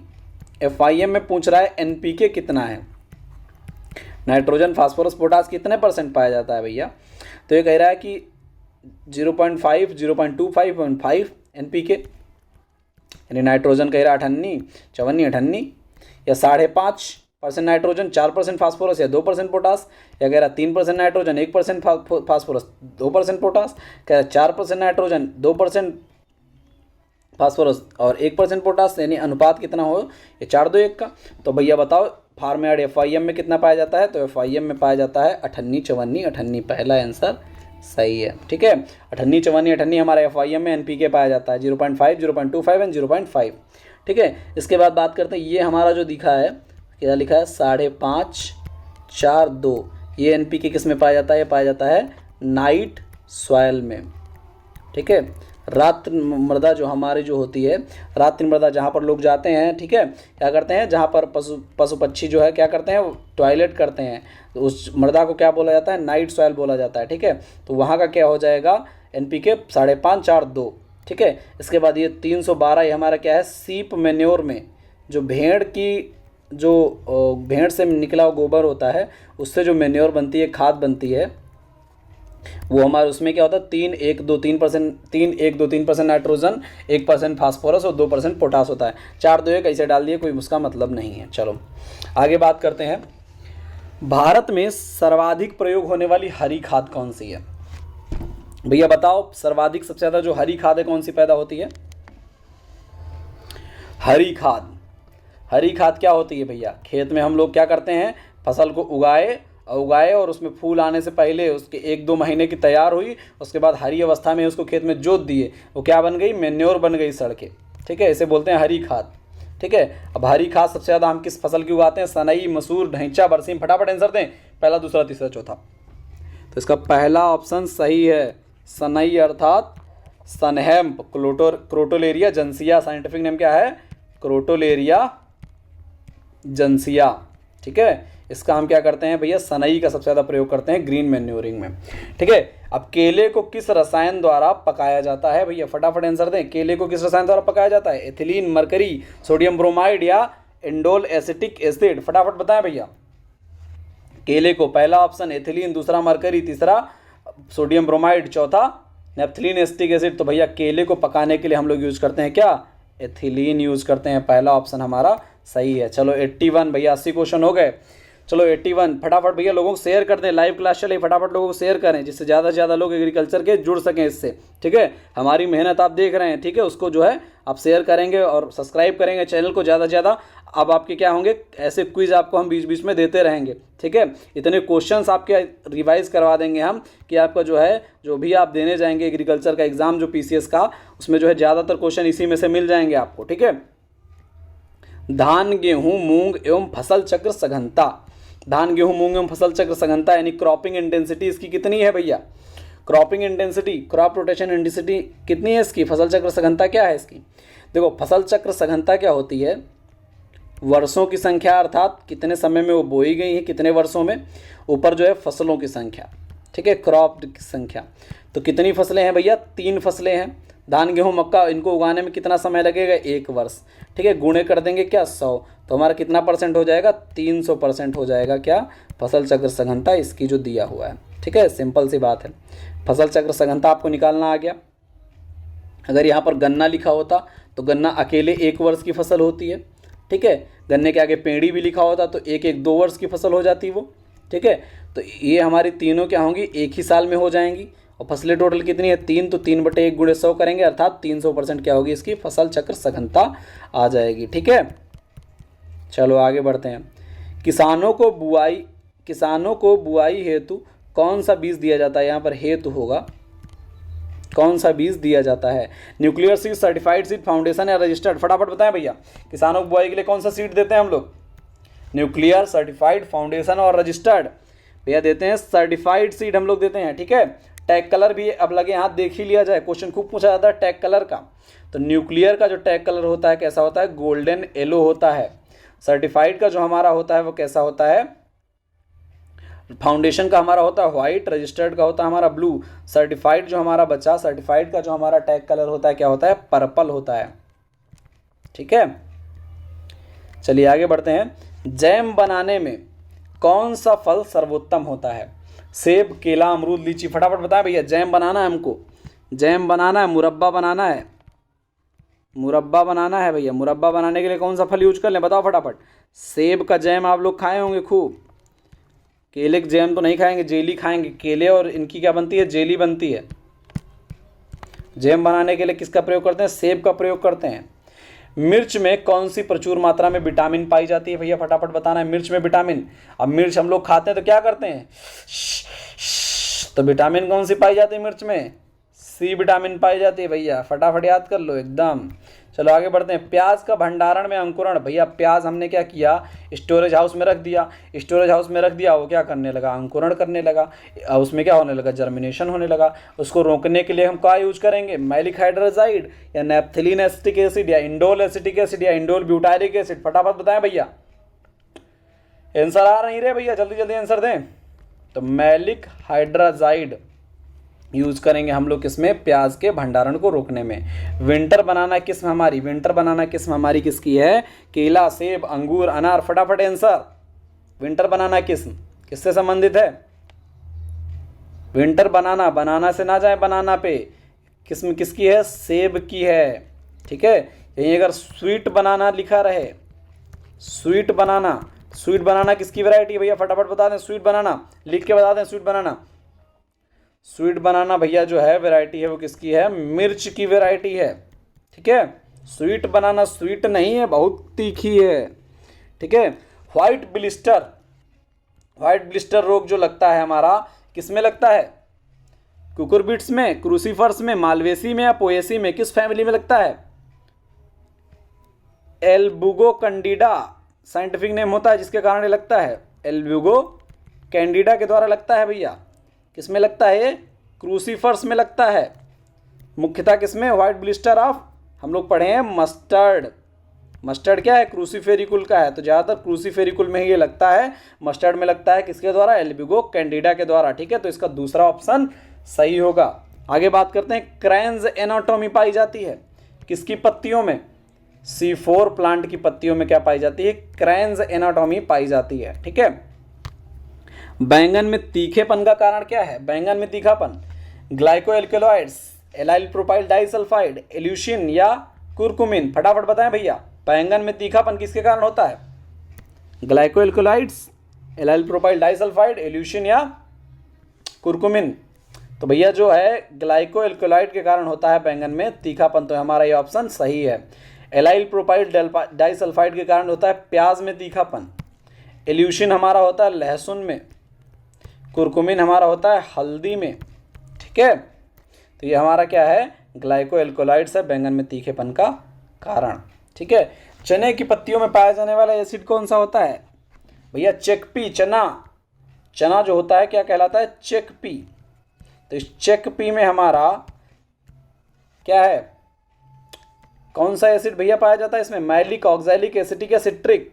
फटाफट बताएं। मैलिक एसिड पाया जाता है इसमें। ठीक है, मैलिक एसिड पाया जाता है चने में। चलो भैया आगे बात करते हैं, गन्ने के टुकड़ों को किससे उपचारित किया जाता है? गन्ने के टुकड़ों, शुगर केन, जो हमारे शुगर केन के जो सेट्स होते हैं, शुगर सेट्स होते हैं, इन सेट्स को किससे उपचारित करते हैं? बीजोपचार किससे करेंगे हम लोग? एगलाल, डाइमेथोएट, बाविस्टीन या विटाबैक्स? क्या डाल दें भैया बताओ? तो गन्ने के टुकड़ों को क्या करते हैं हम लोग? एगलाल या एरेटॉन, इन दो के घोल में हम लोग घोलते हैं। ठीक है, एगलाल या एरेटॉन। तो इसमें जो है पहला ऑप्शन सही होगा। आलू के बीज को उपचारित करने के लिए क्या यूज करेंगे? एगलाल यूज करते हैं फिर से, कि डाइमेथोएट डाल दें, कि बाविस्टीन डाल दें, कि केप्टान डाल दें? तो आप सबको पता है कि भैया आलू में जो है क्या यूज करेंगे? केप्टान यूज करने वाले हम लोग आलू में क्या करेंगे? केप्टान यूज करेंगे। ठीक है, इसके बाद बात करते हैं ड्रिप इरिगेशन। भैया ड्रिप इरिगेशन अन्य नाम इसके क्या है? ट्रिकल सिंचाई। ठीक है, ट्रिकल सिंचाई 90% तक पानी बचा लेते हैं भैया हम लोग इसमें। सबसे पहले खोजी कहाँ गई थी? पूछा गया सबसे पहले कहाँ खोजी गई थी? Israel, Bharat, America, Japan? बताओ कहाँ टेक्नोलॉजी भैया ड्रिप इरिगेशन की सबसे पहले खोजी गई? तो खोजी गई थी कहाँ? इजराइल में। इजराइल में, इजराइल के एक डॉक्टर थे जिनका नाम था डॉक्टर सिमचा ब्लास। डॉक्टर सिमचा ब्लास ने इसको खोजा था। ठीक है, सिमचा ब्लास ने क्या खोजा था? इजराइल में ड्रिप इरिगेशन को। इजराइल में जो है वर्षा होती है 25 सेंटीमीटर, मतलब 250 सेंटीमीटर, सिर्फ 250 सेंटीमीटर, इतनी कम वर्षा होती है। फिर भी वहाँ जो है सिंचाई के लिए पानी कम नहीं पड़ता है, क्योंकि उनका मैनेजमेंट इतना अच्छा है। ड्रिप इरिगेशन के द्वारा वो लोग पूरी सिंचाई करते हैं। रेटिंग संबंधित है किस फसल से? फटाफट बताएं। धान, जूट, गेहूं, गन्ना? इससे आसान क्वेश्चन होगा नहीं कहीं भैया। रेटिंग जो हमारी है वो किससे संबंधित है? जूट से संबंधित है। बी ऑप्शन एकदम सही होगा। रेटिंग करते क्या है भैया? गरम करते हैं, पानी में उबालते हैं जूट को रेशों को अलग करने के लिए। कितने टेम्परेचर पर? 34 डिग्री सेल्सियस पे। ठीक है, 34 डिग्री सेल्सियस पे क्या करते हैं? गरम करते हैं जूट को रेशों को अलग करने के लिए। ठीक है, इसे बोलते हैं रेटिंग। चलो बच्चों आगे बात करते हैं ह्यूमस। ह्यूमस में क्या होता है? कार्बन नाइट्रोजन रेशियो यानी CN रेशियो कितना होता है? फटाफट बताएं। 10 से 12:1, 30:1, 20:1 और 4 से 9:1। फटाफट बताएं। तो जो CN रेशियो हमारा क्या है? ह्यूमस का है, कितना पाया जाता है? 10 से 12:1 पाया जाता है। ठीक है, 30:1 हमारा किसका है? ये हमारा 4 से 9:1 किसका है? माइक्रो ऑर्गेनिज्म का है। माइक्रो ऑर्गेनिज्म में कितना होता है? 4 से 9:1 CN रेशियो पाया जाता है। ये हमारा क्या है? इमोबाइल न्यूट्रिएंट्स का है। ये मोबाइल न्यूट्रिएंट्स का है, मोबाइल सॉइल का है, सॉरी। वह मृदा जिनमें वह उर्वरक जिसमें विस्फोटक क्षमता होती है भैया, ब्लास्ट, एक्सप्लोजन। एक्सप्लोजिव फर्टिलाइजर कौन सा है भैया? फटाफट बताएं। Explosive fertiliser ammonium sulphate, ammonium nitrate, calcium ammonium nitrate ये इधर का इधर आ गया, कैल्शियम अमोनियम नाइट्रेट यानी CaN, यानी किसान खाद या सोना खाद जिसे बोलते हैं हम लोग। और ये हमारा क्या है, यूरिया। बताओ भैया विस्फोटक क्षमता किसमें है, अमोनियम नाइट्रेट में हमारी क्या है, विस्फोटक क्षमता पाई जाती है। ठीक है, अमोनियम नाइट्रेट NH4 का, NH4NO3 का होल ट्वाइस, ऐसा कुछ होगा, उल्टा हो गया, NH4 का होल ट्वाइस NO3, NH4 का होल ट्वाइस NO3, ये हमारा होगा। ठीक है, ये हमारा क्या है, अमोनियम नाइट्रेट। इसमें हमारा क्या होता है, विस्फोटक क्षमता होती है। अभी जो हाल ही में ब्लास्ट हुआ था इसी कारण हुआ था। चलो भैया, जेनेटिक्स शब्द की खोज, जेनेटिक्स शब्द की खोज, टर्म जेनेटिक्स किसने दिया था, बताएं भैया। टर्म जेनेटिक्स हमारा दिया था बैटसन ने। कब दिया था, 1905 में। शब्द जेनेटिक्स किसने दिया था, बैटसन ने दिया था 1905 में। मेंडल जो है हमारे क्या हैं, फादर ऑफ जेनेटिक्स हैं। TH मॉर्गन हमारे क्या हैं, TH मॉर्गन हमारे क्या हैं, यह है हमारे एक्सपेरिमेंटल जेनेटिक्स के फादर, एक्सपेरिमेंटल जेनेटिक्स के फादर हैं। ठीक है, आगे बात करते हैं one gene one enzyme theory. One gene one enzyme theory फटाफट बताएं भैया, बैटसन ने दी थी कि मेंडल ने कि पुनेट ने कि बीडल टाटम ने, फटाफट बताओ भैया। वन जीन वन एंजाइम 1901 में दी गई थी, किसने दी थी भैया, दी थी बीडल एवं टाटम ने। आप बस 1 2 3 4 लिखो फटाफट, 98 का 4 ऐसे बस लिखो फटाफट। चलो आगे बात करते हैं 99, मक्के में जंपिंग जीन की खोज मेज में हमारे, इसमें हुई थी मेज में, किसने की थी जंपिंग जीन, बारबेरा मैक क्लिंटॉक ने की थी, बारबेरा मैक क्लिंटॉक ने की थी किसकी, जंपिंग जीन की खोज मक्के में। बहुत इंपॉर्टेंट क्वेश्चन आता है ये। चलो आगे बढ़ते हैं, 100 नंबर, 100 पे पहुंच गए भैया, सेंचुरी मारने वाले हैं। पहला इंटर स्पेसिफिक हाइब्रिड बता दो फटाफट, किसने बनाया था, कौन थे वो महान आदमी जिन्होंने पहला इंटर स्पेसिफिक का मतलब क्या होता है, दो स्पीसीज को मिला के बनाए भैया। ठीक है, जेनरा सेम रहे, मतलब जीनस सेम रहे, स्पीसीज बदल जाए। जैसे ब्रेसिका ओलियेशिया की ब्रेसिका कंप्रेस्टिस से करवा दें हम क्रॉस, ब्रेसिका रापा की ब्रेसिका मतलब मूली की हम किससे करवा दें, गोभी से करवा दें। नीचे हमारी क्या हो, मूली पैदा हो, ऊपर हमारी क्या हो, गोभी लगे। ठीक है, क्या बोलेंगे, रेफिनो ब्रेसिका बोलते थे ना इसको, तो रेफिनस सेटाइवस। और ठीक है, तो ये क्या था, इंटर स्पेसिफिक। तो पहला इंटर स्पेसिफिक क्रॉस किसने करवाया था, ये करवाया था थॉमस फेयरचाइल्ड ने। ठीक है, कब कराया था, 1717 में। चलो भैया 101, थ्योरी ऑफ नेचुरल सिलेक्शन किसने दी थी, डार्विन, लैमार्क, वुल्फ, अगस्त बीजमैन। फटाफट बताओ, आंसर दें फटाफट भैया। नेचुरल सिलेक्शन थ्योरी किसने दी थी, डार्विन, लैमार्क, वुल्फ या अगस्त बीजमैन। तो थ्योरी ऑफ नेचुरल सिलेक्शन हमारी दी थी डार्विन ने। ठीक है, डार्विन ने दी थी।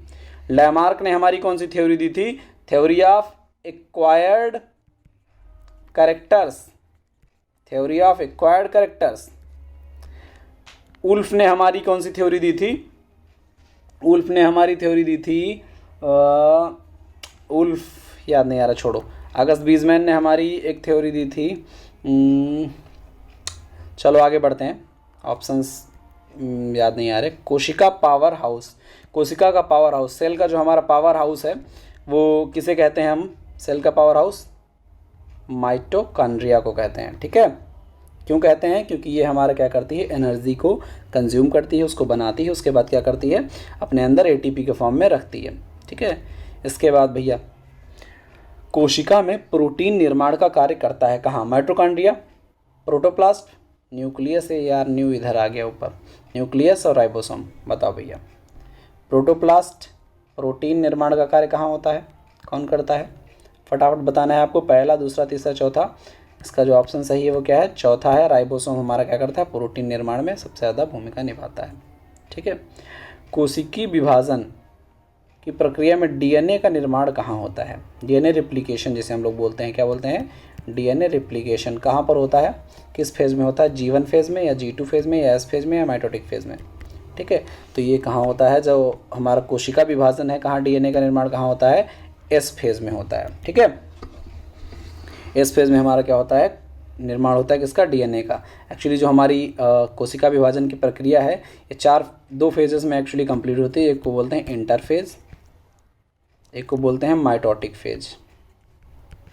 माइटोटिक इंटरफेज के 3 पार्ट हैं, G1 S G2। Mitotic phase में हमारा और पार्ट है, क्या है, क्या है हमारा, प्रोफेज, मेटाफेज, एनाफेज और टीलोफेज। ठीक है, ये हमारे क्या है, कोशिका विभाजन की प्रक्रियाएं हैं। आगे बढ़ते हैं, आगे बात करते हैं बैक क्रॉस। बैक क्रॉस हमारा या जीनोटिपिक रेशियो, बैक क्रॉस का जीनोटिपिक रेशियो कितना होगा? बैक क्रॉस का जीनोटिपिक रेशियो फटाफट बताएं भैया। 3:1 होगा, 1:2:1 होगा, 1:1 होगा या 4:1 होगा? बैक क्रॉस सबसे पहले कहते किसे हैं, यही जान लें। बैक क्रॉस मतलब होता है अगर पेरेंट का किसी हम क्या करें, पेरेंट का क्या करें हम, क्रॉस करवा दें ऑफस्प्रिंग से,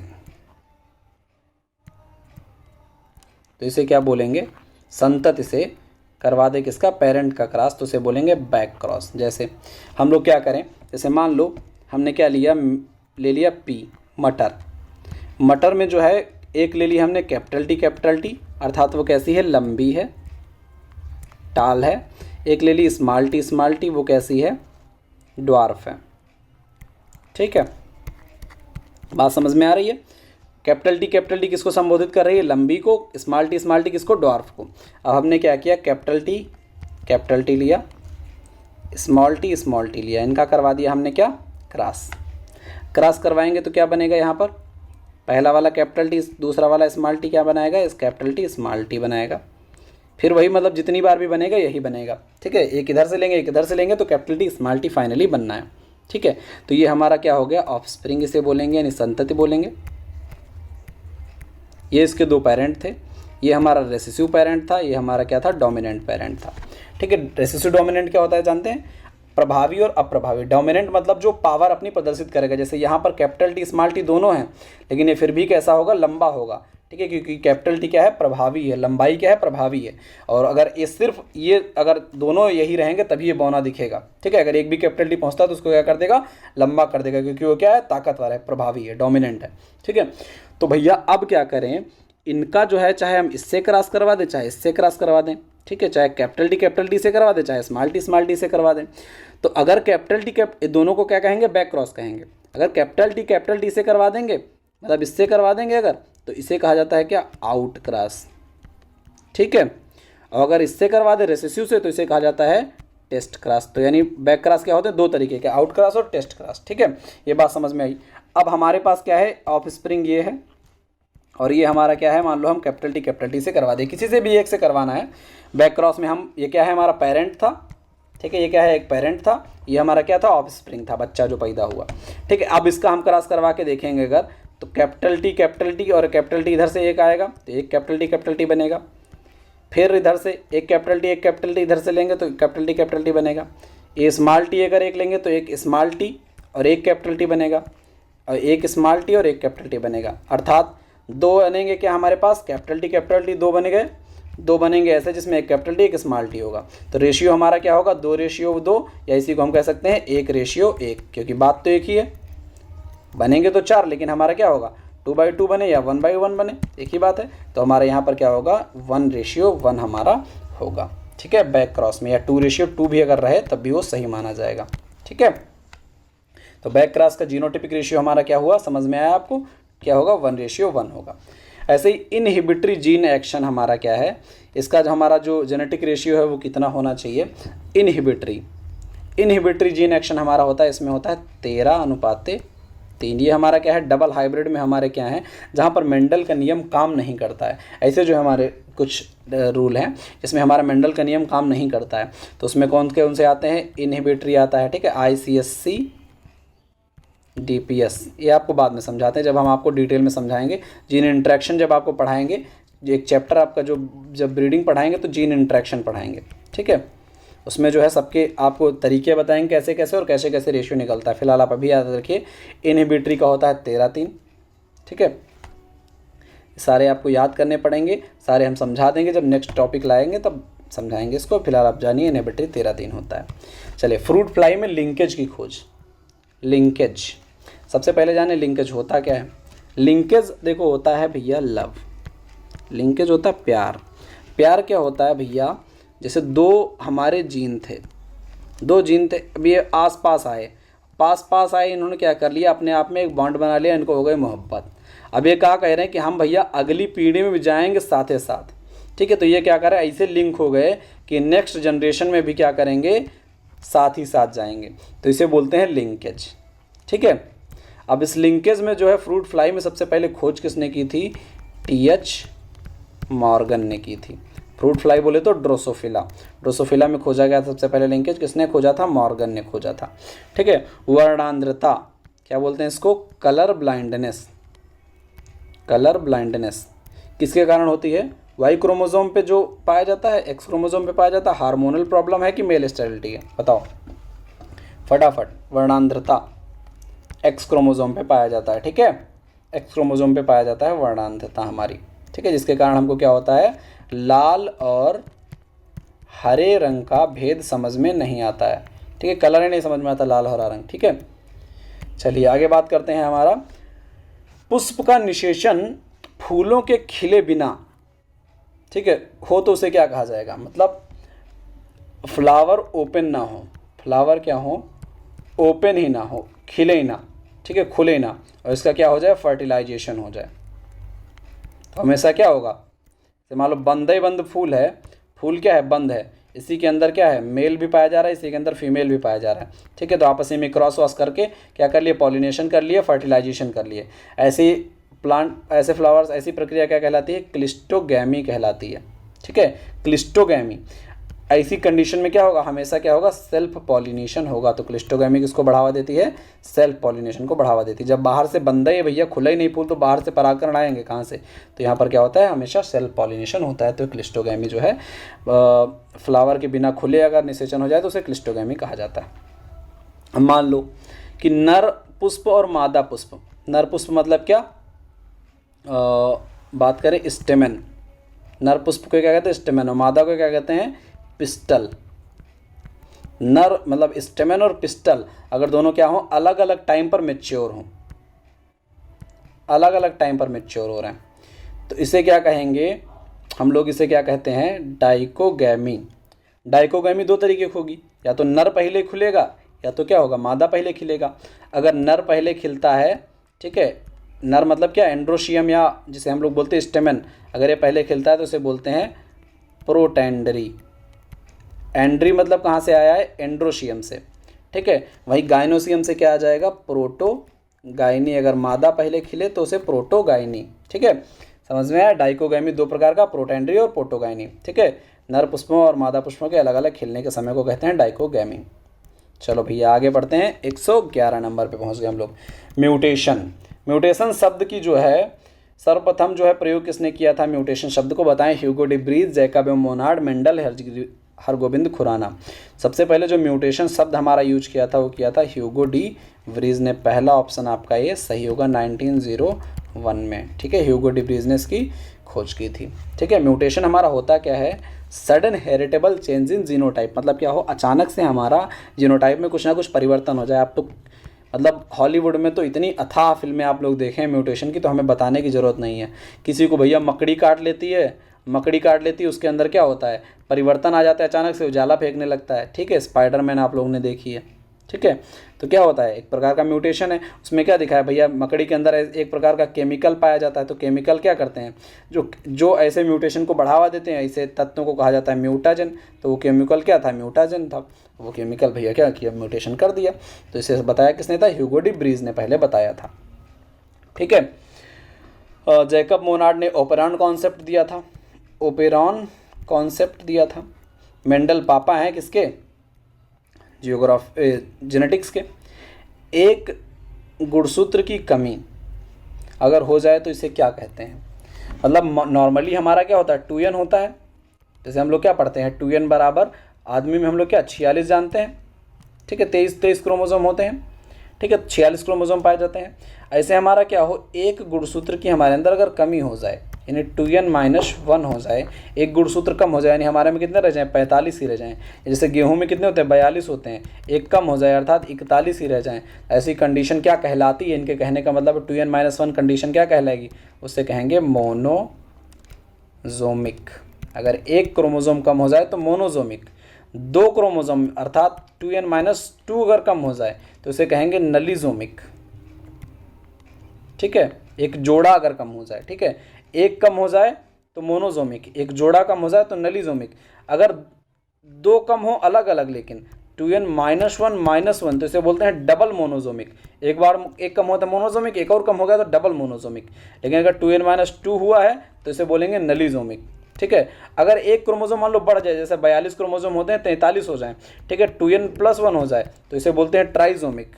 ठीक है, ट्राइजोमिक जो हमारा थर्ड ऑप्शन लिखा है, अगर यहीं पर 2n+1+1 हो जाए, अर्थात दो बार एक एक बढ़ जाए, तो बोलते हैं डबल ट्राइजोमिक। अगर 2n+2 हो जाए तो इसे बोलते हैं टेट्राजोमिक, जो हमारा 4 नंबर पे ऑप्शन पे लिखा हुआ है। ठीक है, तो यहाँ 2n-1 पूछा तो क्या होगा, मोनोजोमिक होगा। ठीक है, आगे बात करते हैं। इटावा पायलट प्रोजेक्ट का नेतृत्व हमारे अल्बर्ट मेयर ने किया था। सीडीपी प्रोग्राम की सफलता को देखकर लोगों ने कहा भैया कि ऐसा है, ऐसे प्रोग्राम और लाओ, मज़ा आ रहा है। अब सीडीपी हमारा जो है ये प्रोग्राम लाया गया था, ठीक है, कम्युनिटी डेवलपमेंट करने के लिए, सामुदायिक विकास कार्यक्रम लाया गया। अब इसकी सफलता को देख के लोग कहने लगे और लाओ, तो नेशनल एक्सटेंशन सर्विस भी लाया गया। तो वो बताओ कब लाया गया नेशनल एक्सटेंशन सर्विस, यानी इस प्रोग्राम कब लाया गया। तो भैया आपके सामने ऑप्शंस हैं, 2 अक्टूबर 1952, 2 अक्टूबर 1953, 2 अक्टूबर 1973, 2 अक्टूबर 1965। फटाफट बता दे नेशनल एक्सटेंशन सर्विस कब आई। देखो सीडीपी हमारा आया था 2 अक्टूबर 1952 को, तो एनईएस हमारा आ गया 2 अक्टूबर 1953 को। ठीक है, 1953, साल भर बाद पूरा। ये 52 में आया सीडीपी, 53 में आया क्या, नेशनल एक्सटेंशन सर्विस। बात समझ में आई। आगे बात करते हैं नेशनल एग्रीकल्चर टेक्नोलॉजी प्रोजेक्ट। ठीक है, NATP, ये हमारा 1998 में जो है बना था। इसको जो फाइनेंशियल सहायता कौन देता है, वित्तीय सहायता कौन देता है, पैसा कहाँ से ये पाता था। इतनी सारी योजनाएं इसने चलाई, जैसे तुम्हारी जितनी भी बहुत सारी योजनाएं NATP ने चलाई थी। ठीक है, किसान मित्र वगैरह बहुत सारी योजनाएं चलाई थी NATP ने। तो NATP जो है हमारा, ये इसको सहायता पैसा कौन देता था, इसको पैसा जो देता था केंद्र सरकार देती थी कि राज्य सरकार कि वर्ल्ड बैंक की नाबार्ड, कौन पैसा इसको देता था, तो इसको पैसा देता था हमारा क्या, वर्ल्ड बैंक देता था। ठीक है, याद कर लीजिए, NATP को पैसा कौन देता है, वर्ल्ड बैंक देता है। ठीक है, आत्मा ATMA फुल फॉर्म बहुत पूछी गई है, एग्रीकल्चर टेक्नोलॉजी मैनेजमेंट एजेंसी। ठीक, कई बार फुल फॉर्म ही पूछी गई है। तो आत्मा हमारा क्या है, एग्रीकल्चर टेक्नोलॉजी मैनेजमेंट एजेंसी। ये पूछा गया किस स्तर पर कार्य करती है, ग्राम स्तर पर, जिला स्तर पर, ब्लॉक स्तर पर, राज्य स्तर पर। फटाफट आंसर दें भैया, और आंसर सबका होना चाहिए क्या, दूसरा वाला, कि जिला स्तर पे काम करती है, तभी आपका आंसर सही हो जाएगा फटाक से। ठीक है, 17वीं की बात करें अगर, कॉन्सेप्ट ऑफ डिमॉन्स्ट्रेशन 1985 किसने प्रतिपादित किया था। कॉन्सेप्ट ऑफ डिमॉन्स्ट्रेशन हमारा जो है, ये डिमॉन्स्ट्रेशन किसने प्रतिपादित किया था, सीमन एंड नैप ने प्रतिपादित किया था concept of demonstration. F Nicholas ने क्या दिया था, कोऑपरेटिव मूवमेंट हमारा चलवाया था। अल्बर्ट मेयर हमारे कौन थे जो चला रहे थे क्या, Etawah pilot project. Spencer hatch हमारे क्या थे, इन्होंने चलाया था हमारा क्या, स्पेंसर हैच ने चलाया था मारथंडम प्रोजेक्ट। ठीक है, मारथंडम प्रोजेक्ट।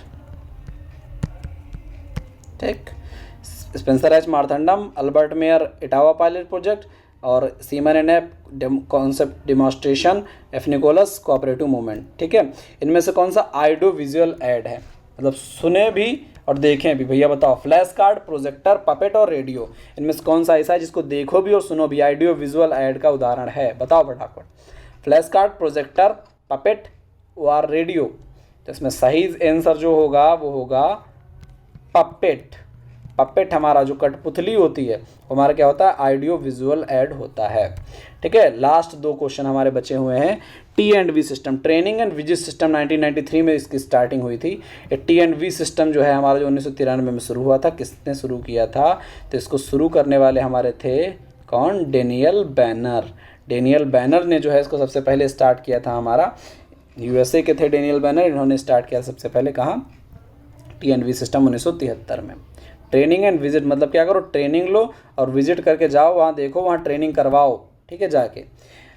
अब इन्होंने कहा न्यूनतम समर्थन मूल्य MSP हाल ही में जो है खरीफ की एमएसपी हमने बताया था 2 बार साल में डिसाइड होती है। खरीफ की एमएसपी 2021 की जो आई है, इसमें कहा कि धान की एमएसपी कितनी रखी गई भैया, आपको बताना है। जो पैडी हमारा है उसकी एमएसपी इस बार कितनी रखी गई 2021 में। करंट एकदम डाटा है भैया, फटाफट बता दो सब लोग। करंट डाटा में जो है धान की जो एमएसपी रखी गई है वो कितनी रखी गई है। तो ये हमारे धान की एमएसपी कितनी रखी गई है, 1940 रखी गई है। ठीक है, 1940 रखी गई धान की एमएसपी इस बार। चलिए, तो कैसा लगा आपको हमारा क्विज़, ज़रूर बताइए भैया कमेंट सेक्शन में। पूरी रात आपके लिए जाग के इतनी मेहनत किया है, एक एक क्वेश्चन चुन चुन के लाए आपके लिए। जितने भी प्रीवियस ईयर में पूछे गए हैं सारे ढूंढ ढूंढ के लाए हैं आपके लिए क्वेश्चन, एक एक क्वेश्चन को टाइप किए हैं आपके लिए। ठीक है, तो ज़्यादा से ज़्यादा लोगों तक शेयर करिए और जो है ज़्यादा से ज़्यादा बढ़ाइए। ठीक है, अभी आगे भी आपको जब तक पेपर नहीं हो जाता आपको क्विज़ ऐसे मिलते रहेंगे। ठीक है, तब तक के लिए धन्यवाद, नमस्कार।